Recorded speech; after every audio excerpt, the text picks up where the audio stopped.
Hello and welcome to ThinkStep's webinar on the challenges of WEEE batteries and packaging compliance in the USA. My name is Lisa Dean and I'm the head of the global compliance team at ThinkStep Compliance Limited. And I'm joined by my colleague James Pearson, who is the EC4P product manager.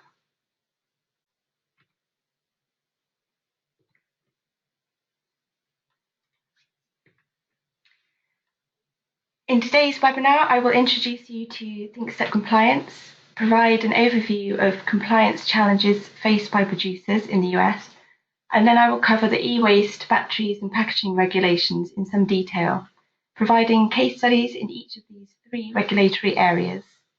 James will then introduce our managed compliance services for the USA and give a guided tour of our online registration and reporting platform, EC4P.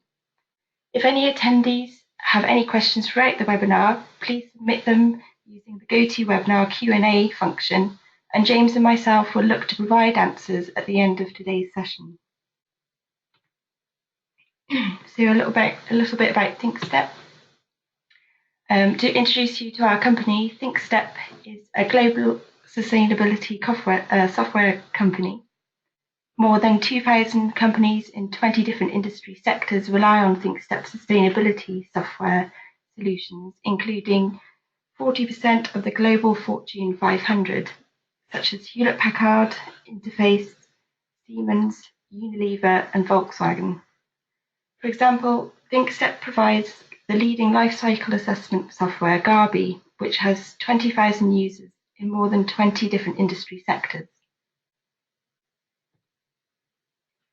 One of the unique aspects about ThinkStep is that we offer solutions to manage compliance for electrotechnical products across all stages of the life cycle. Our integrated materials management software and our compliance process manager software enable you to design compliance products in your PLM system. BombCheck enables you to buy compliant components from your suppliers.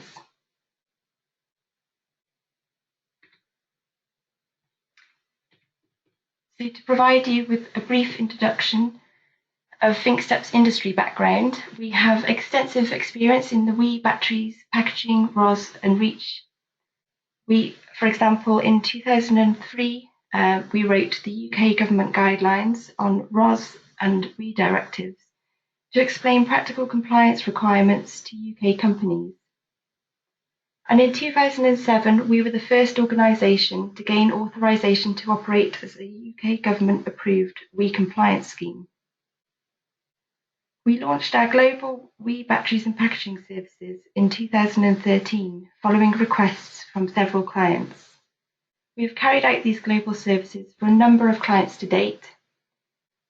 In 2014, our web-based registration and reporting platform, EC4P, was established, which my colleague James will provide more detail on later on in this webinar. So to move on to the US regulations. The regulatory landscape in the US is constantly changing. Many environmental bills are regularly being put forward by the Congress in the USA. So a search via the Congressional Research Service has identified 194 bills on environmental protection in the 115th Congress. Of those, 1 has been signed into law and 4 have been voted on in at least one chamber of Congress.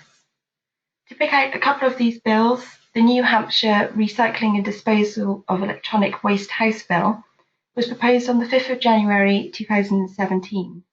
If passed, it would establish a programme to recycle and dispose of electronic waste, require manufacturers to register with the Department of Environmental Services from the 1st of July 2018, and establish an electronic waste collection and recycling fund. In North Carolina, the Regulatory Reduction Act of 2016, House Bill 169, looks to revoke the existing e-waste programme in this state. In 2015, the law in this state requires electronics manufacturers to fund the recycling of end-of-life products. Under the proposed bill, they will no longer be subject to this requirement. The bill recently passed the state Senate. So there are several challenges to overcome in order to reach compliance as a producer in the USA. Firstly, identifying regulations which are currently in place. This should be done at the state-by-state level. As I mentioned in the previous slide, there are many environmental bills being submitted for consideration. The status of these bills should be monitored as to when and if they come into force as new regulations. Also, any amendments to existing regulations will need to be monitored.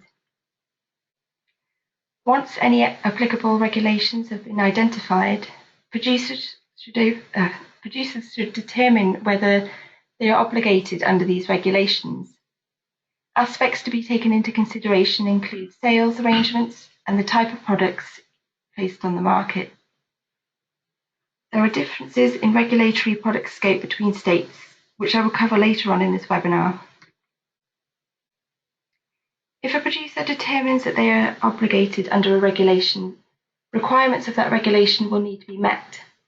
This can include registration, reporting, collection of end-of-life products, and payment of fees. I will provide examples of these requirements in the case studies later on in this webinar. So to look at the e-waste regulations, there is currently no e-waste regulation in place at a federal level. However, a number of states have implemented their own e-waste regulations.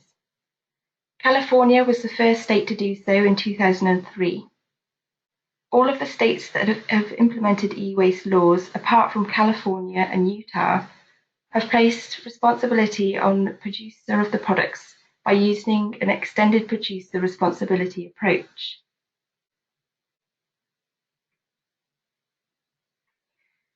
The scope of the EU WEEE directive is far more inclusive than the regulations currently in place in certain US states. Covered electronic devices are decided upon by the state, and therefore the scope of products covered in each state is potentially different. All the states that have implemented e-waste legislation include a small scope not going beyond TVs, computers, and often peripherals, although some states are slowly expanding to other equipment. For example, the New Jersey Electronic Waste Management Act now includes fax machines. States commonly add or remove items to the scope. For example, until the 2016 amendment, the Minnesota Electronics Recycling Act did not include laptops. The New York Electronic Equipment Recycling and Reuse Act includes a large range of electronic devices, including small servers. In New York, equipment listed as in scope is covered whether or not it's sold to household users or business end users. But in Pennsylvania, equipment listed in scope is covered whether sold to household users or small business users, which means a business with 50 or less employees.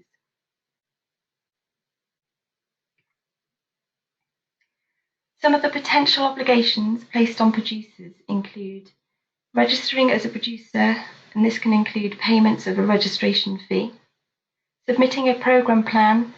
For example, under the electronic waste law in Maine, producers should submit a plan to include details of a collection system, public information on recycling, financing, and performance measures. Other potential requirements include reporting volumes of equipment placed on the market, implementing and financing the cost of collection, transportation, and recycling of end-of-life equipment, meeting collection targets, educating end users on recycling options, and disclosing sales of non-RoHS compliant equipment.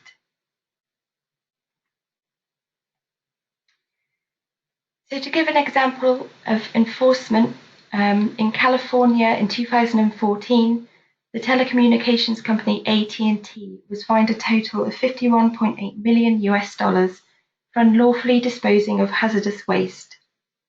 AT&T was found to be frequently sending hazardous waste to local landfills that were not permitted to receive those wastes. This enforcement action was received under the California Code of Regulations, Title 22, And as you can see from the California Attorney General's quote at the bottom of this slide, it sets a strong example of the consequences of the breach of waste laws in this state. AT&T were fined $23.8 million in civil penalties, with a further $3 million of this to be used towards future enforcement actions. AT&T was ordered to pay a further $28 million over 5 years to prevent future violations. In 2011, Target paid $22.5 million to settle charges that it was illegally dumping electronics collected in its California stores.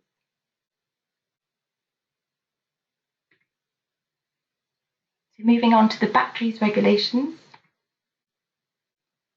On the 13th of May 1996, the Mercury Containing and Rechargeable Battery Management Act was signed into federal law. The purpose of this act is to phase out the use of mercury-containing batteries and provide for the recycling of nickel-cadmium, small sealed lead-acid batteries, and certain other types of batteries. The federal regulations do not require the collection of waste batteries by producers.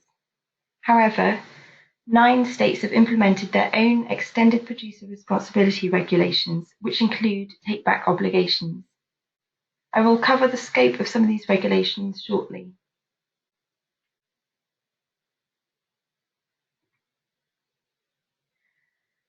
Different sections of the Mercury Containing and Rechargeable Battery Management Act apply to different types of batteries.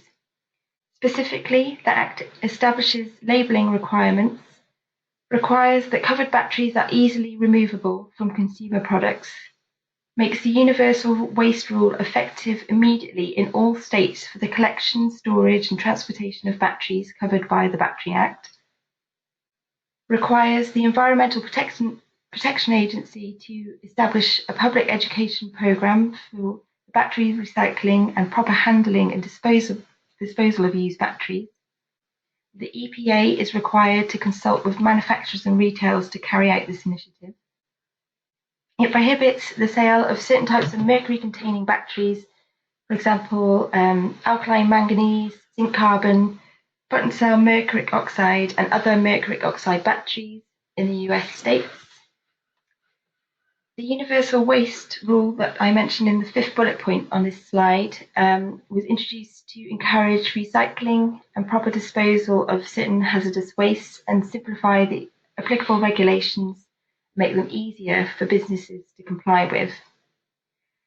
This rule recognises that some of the common hazardous waste, such as used nickel-cadmium batteries, do not require the full array of hazardous waste regulatory requirements.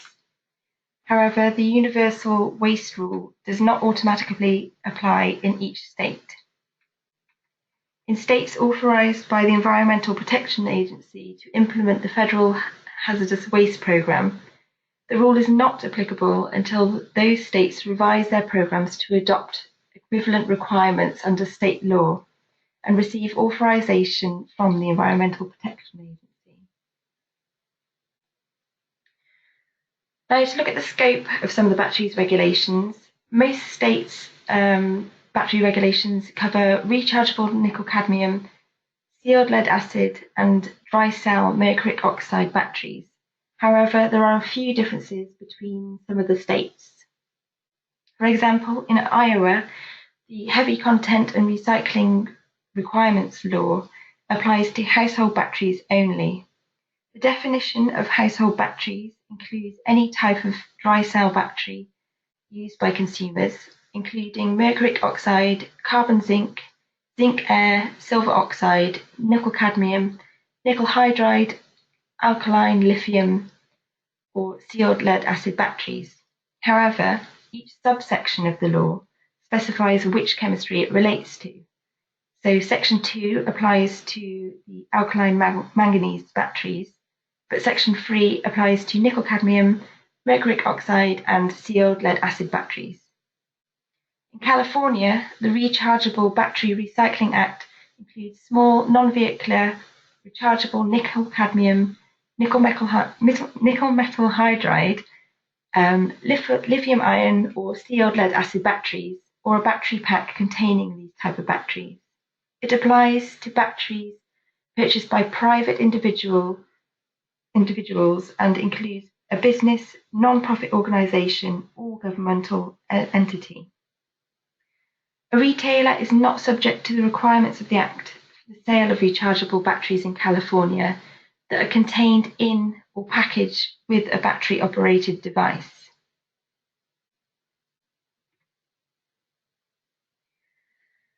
So some of the potential obligations placed on batteries producers include registering as a producer, submitting a management plan. For example, under the Primary Batteries Law in Maryland, manufacturers of batteries are required to submit a battery management plan for the environmental sound collection, transportation, and recycling of used batteries they have produced. Other obligations can include reporting volumes of batteries placed on the market, implementing and financing the cost of collection, transportation, and recycling of end-of-life batteries, labelling requirements, and some regulations require equipment manufacturers to design appliances in such a way that waste batteries and accumulators can be readily removed. Now, to provide a case study, there are 2 batteries regulations in Vermont. Focusing on Vermont's regulation of certain dry cell batteries published in 1991, it requires manufacturers of certain batteries to implement collection and recycling programs for their obsolete products. It also implements the Federal Mercury-Containing and Rechargeable Battery Management Act, which we just covered. It should be noted that different sections of the regulation of certain dry cell batteries apply to different battery types, and each section places different requirements on the producers. So Section A applies to industrial use and B2B batteries and requires proper collection, transportation, and processing of waste batteries. Section E applies to rechargeable batteries for consumer use tools and appliances, and it requires design for removability and labelling to encourage proper disposal and identify the type of electrode used in the battery. So as a producer, it is important to check all sections of a regulation and understand which is applicable to you specifically. And to move on to the packaging regulations. There are currently no federal packaging regulations in place in the USA. However, there are draft consultations in progress in California, Indiana, Rhode Island, and New York, which I've listed here. As you can see, most of the drafts include obligations such as registration, funding collection and recycling, and meeting collection targets.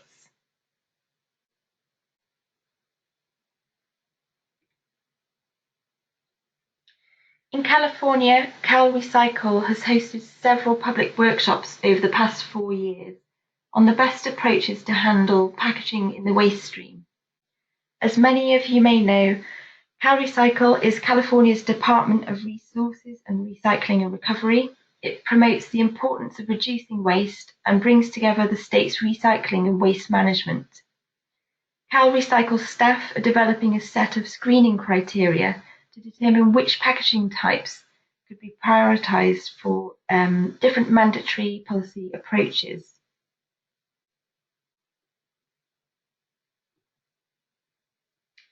The California Rigid Plastic Container Act of 1991 facilitates the reuse and recycling of rigid plastic packaging containers, with provisions to aim to increase the use of post-consumer recycled plastic and reduce the use of virgin material. Over the years, the implementing regulations of the Act have been updated several times, and Oregon and Wisconsin have also enacted similar rigid plastic packaging laws.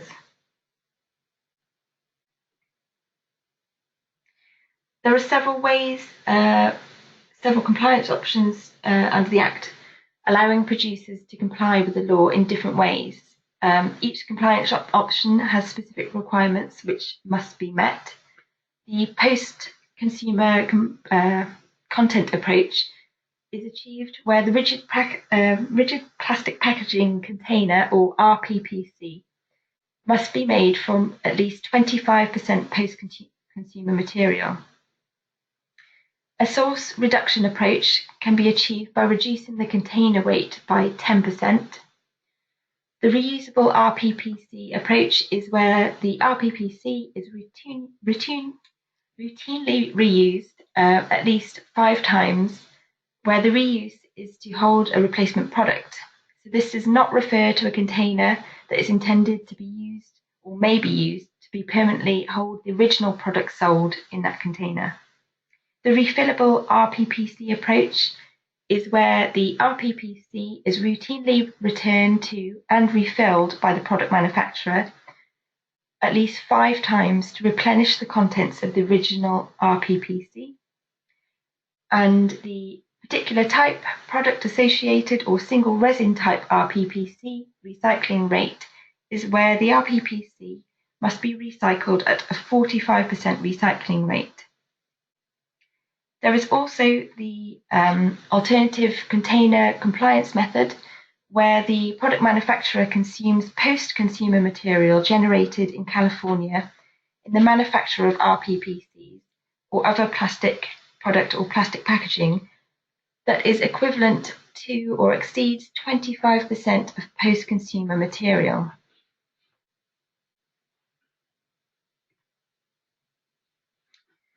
I'm now going to hand you over to James, our EC4P product manager, who can provide some information about our compliance consultancy and software services, which we have been providing to companies for well over 10 years at an EU level, and for around 3 years at a global level. James will also be able to give you a demonstration of ThinkStep's web-based registration and reporting platform, EC4P.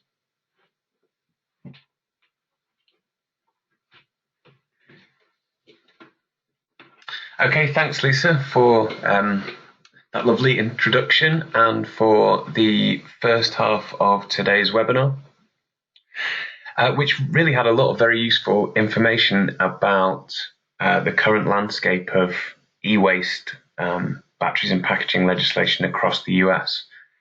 So to follow on from Lisa's information about US legislation, I will be running the second half of today's webinar, which will consist of a guided demo of the EC4P system. And to show you the aspects of the EC4P system, we've set up an example manufacturing company which can be thought of as selling electronic products into multiple US states. And we've set this example company up to show how EC4P, along with our managed compliance consultancy services, can be used to simplify the product compliance process in and across the US, and of course in other countries around the world. So just before switching over to the browser and starting the demo, I'd like to run through some slides which give an overview of our services and of the EC4P system before I actually get stuck into the software functionality. So the first thing that I'd like to run through is a typical compliance timeline which companies should go through when assessing their e-waste batteries and packaging compliance obligations, and actually when implementing any compliance arrangements where they have been determined a requirement. So first off, you need to assess whether any product compliance legislation for e-waste or for batteries or for packaging has actually been implemented in the countries or the US states to which you are selling your products. Now, obviously, the more countries or US states you're selling into, the more complex this assessment can very quickly become. If the answer is yes, and there is legislation in place, then you need to assess whether your products are actually in scope of that legislation. So do the regulations stipulate between consumer and professional use products? Are there e-waste categories and any exemptions? Are different types of batteries regulated differently?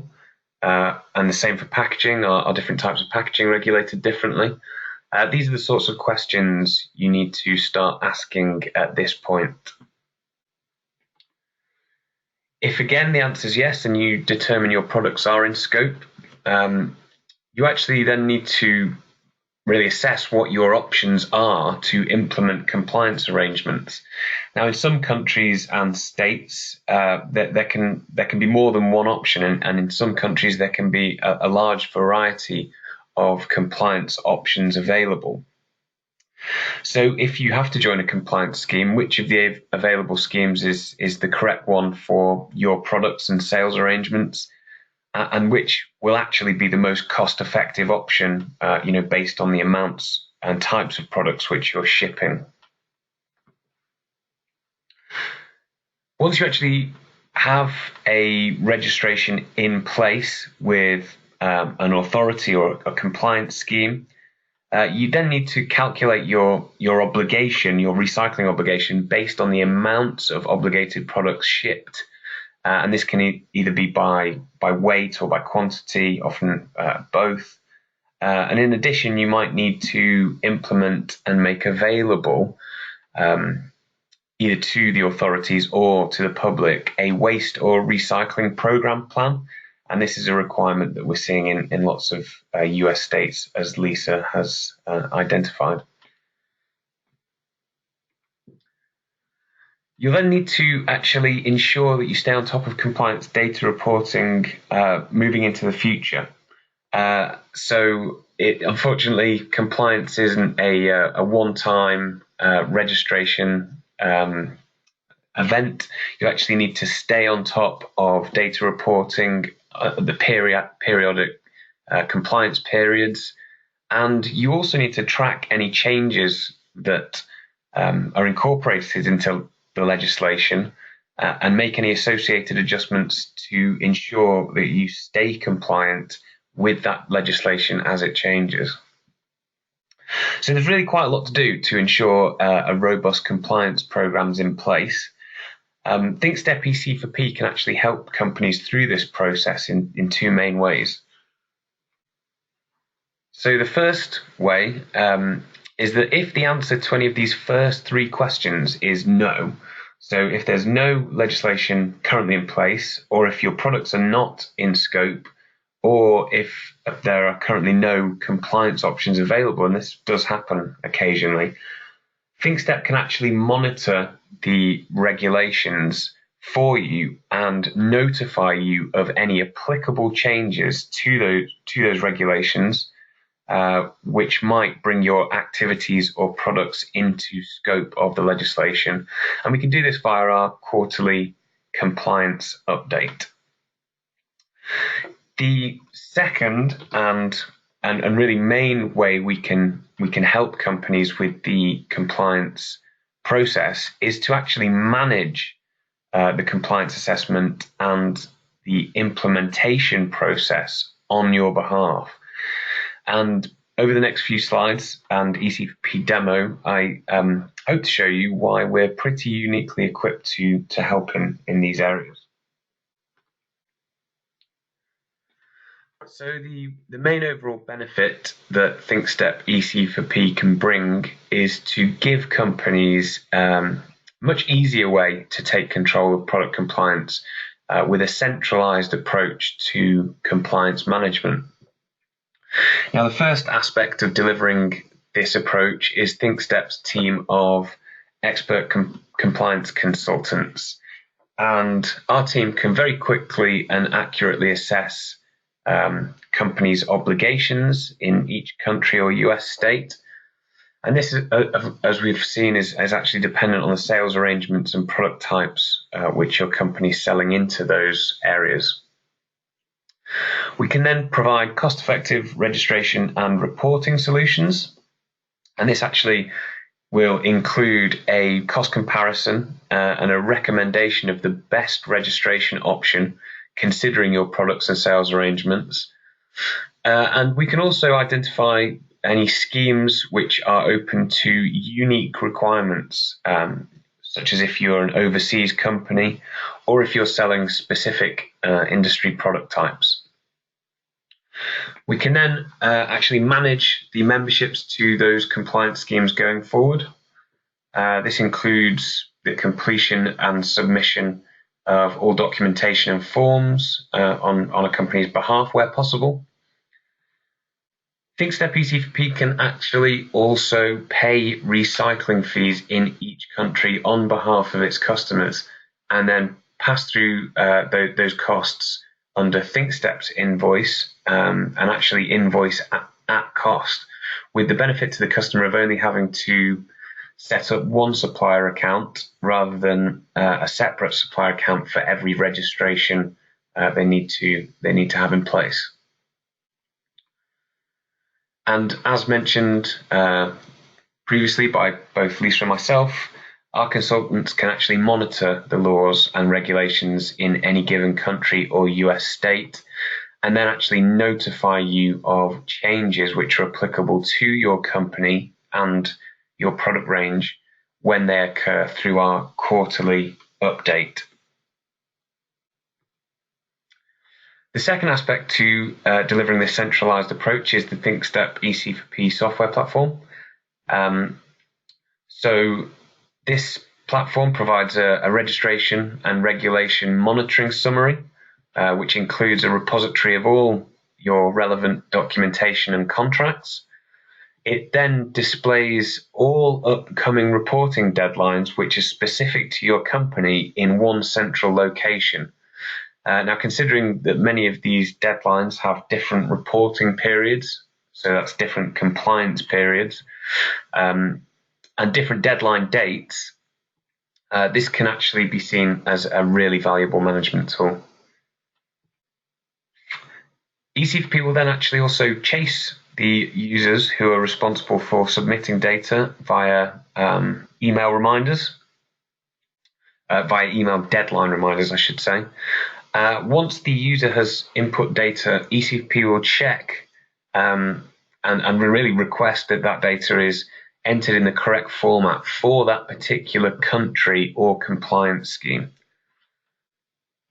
EC4P will then issue an annual compliance certificate, one each for e-waste or WEEE, and one for batteries and one for packaging, depending on the types of services a company is receiving from ThinkStep EC4P. Now, this compliance certificate is actually a great tool to be able to start communicating how you're achieving product compliance with the likes of authorities, auditors, perhaps your customers, resellers, distributors, or even internal parties in another part of your company. So just a quick slide here with an infographic to give an overview of, to give an overview summary really, which shows that EC4P can act to filter out all of the complexity which is involved with product compliance across US states.